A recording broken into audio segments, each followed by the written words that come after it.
So I just had this new client getting epiphany from having 132 conversations with different subscribers who follow my work, customers, BTMS Insiders members, and so on.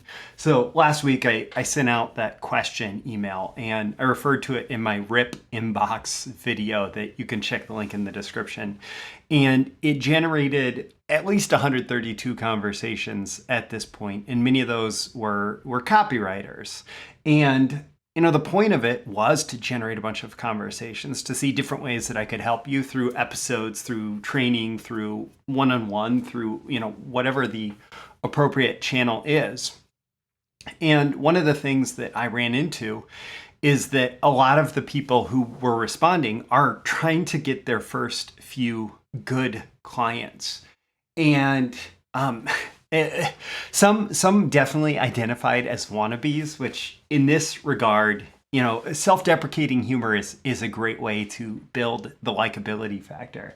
And in this regard, I'm using the word wannabe with the most love because, if you're willing to call yourself a wannabe, I will embrace that because there have been times where I've been a wannabe too. So as people were talking about this, I was honing in on this consistent bit of feedback about getting your first client. And I had this realization, this epiphany, that there was a brand new way that I could talk to you about who to focus on as your first client, as your early clients.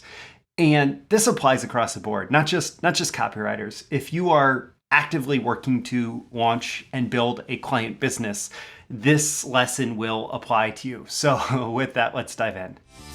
These are the proven direct response marketing, copywriting, and entrepreneurship success strategies you can use today to write your own ticket and create the life you want. I am Roy Furr, and this is Breakthrough Marketing Secrets. Now, here's today's breakthrough. All right, before I share my epiphany about the kind of clients that you want to go after, today's episode is sponsored by me. It's sponsored by me. And specifically, I'm going to include a link in the description to my Launch Your Client Business free mini course. It's 3 episodes, and it's designed to help you launch your client business. And importantly, to get very intentional about your offer, who you're going after, the market that you're serving, the problem you're solving, all of that. It's built into that free mini course. And I keep recommending it for people who have started these conversations because it is so relevant across the board. It is designed for anyone looking to launch a client business, not just copywriters, although you'll find a few references throughout to copywriters because that's the industry where I've spent most of my time. So the link is in the description to Launch Your Client Business. It's a free mini course. And you should sign up for it if you are interested in building a client business. And by the way, for many folks who sign up for it, it's because they need to relaunch. So maybe you've had some success already. You're not brand new, but you're not having as much success as you'd like. Well, in that case, the lessons in Launch Your Client Business are still relevant to you. Okay, so one of the things that happens, and I'm a huge proponent of this idea of going after the clients that you want, of defining who your ideal clients are and identifying not just the characteristics or the traits of them, but the specific companies and then the specific people within those companies who would be the best fit to talk to about working with them, whatever your offer is, right? And we can call those your A-list copywriter clients, like the top clients that you want to get. But for many of us, they are the top of the pile. They're great potential clients to get, great potential clients to work with. And on a 3, 5, maybe 10-year timeline of building up a client-based business, that would be maybe the people that you want to shoot for. And those same A-list copywriter clients, it would be great to work with, also have the supply-demand advantage because they have the money to pay for top talent. They attract top talent. They have this huge supply-demand advantage working in their favor and working against you. And so they often get very picky. They work with the best. They work with people with a ton of experience. They work with people who are very capable, or they pay super low rates because they know the value in working with them, in working within their system, in having access to their pool of customers, their responsive databases. They know how much work it is to work with somebody who is newer in the industry. They have all sorts of things working in their favor, which also usually work out to a lot of things working as a disadvantage to you when you're trying to get in the door. Those things can be an advantage once you're in the door, but they're a disadvantage trying to get in the door. So these A-list clients, right? You may want to work with them, and heck, I started off my career wanting to work with all these A-list copywriter clients, but that's not who I ended up actually working with in the very beginning. I worked with people that, I mentioned this word wannabe and how I'm using it in a loving context in this in this episode. You might need wannabe clients, right? You might need wannabe clients. So let me reflect on the truth of how I got started as a copywriter. When I got started, the first freelance client that I got was a guy named David Bullock. And at the time, David was teaching Taguchi testing, which is an advanced statistical methodology for running different kinds of experimental tests, like it's an experiment design and statistics tools to analyze the experiments. Anyways, David was teaching this through Ken McCarthy, who ran the system seminar, and through Perry Marshall. And so David was this like second level guru, right? He was somebody who was working through these higher level gurus to provide value to their audience. And in that regards, David was kind of like a wannabe, right? Like, and I don't think that he would disagree with me, and he would know that I'm saying this out of a pursuit of truth and not out of an attempt to insult him. But I went for David, and I got David as a client when at the time I would have been scared to go after Ken McCarthy. I would have been scared to go after Perry Marshall because I didn't feel ready. I didn't feel capable. Now, eventually that would lead to me connecting with Ken McCarthy and connecting to Perry Marshall. And both of them I count as, at least good professional acquaintances. Perry has become more of a professional friend and an ongoing client for some of my services. But it started by connecting with David, who was a wannabe client at that point. And then I got into financial copywriting in much the same way. I would go on and I would work for Agora divisions. And when I was getting into financial, they were already a behemoth in the industry. They've just become even bigger. Like they've kind of the 900-pound gorilla who's swallowing up all the competition. But the company that I got started in financial copywriting with was Casey Research. And they have since become an Agora company. They got bought by Agora, one of the divisions within Agora bought them. But at the time, they were independent. They were run out of Stowe, Vermont by a different team, and they were largely trying to market like Agora. They were trying to be a direct response financial publisher. And honestly, Doug Casey, the namesake of the company, he goes back, like he's friends with Bill Bonner from way back in the day. So it doesn't surprise me that they were kind of running parallel. But at the time, Casey was definitely a wannabe client, and they were a great entry point for me into financial copywriting because I had all sorts of opportunities that I may not have had working with an Agora proper company, like a part of the main Agora parent company.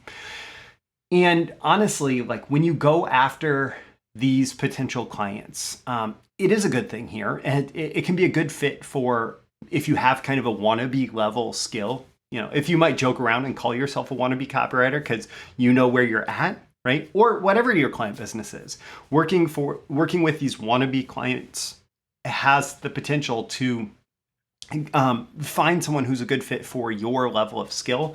It can also be a stepping stone opportunity. I don't want you to step on fingers or treat them like you're too good for them 6 months down the road when you feel like you've achieved some wins. You can still increase your prices. You can still move on, but you should always do it from a place of care and professionalism and with compassion and not just like feel like, oh, I'm just taking advantage of these people, but they can be a great stepping stone opportunity towards those A-list clients. And one of the great things about it is it can be easier to look awesome. Like if they are not as developed and you really do have some capabilities that you're learning, then you can look really awesome in the context of these client relationships. So let's talk about how to get these wannabe clients in any niche. Number one, you have to know the niche a bit. So you have to find out who those top clients are. Who are the A-list clients that everybody else is trying to emulate?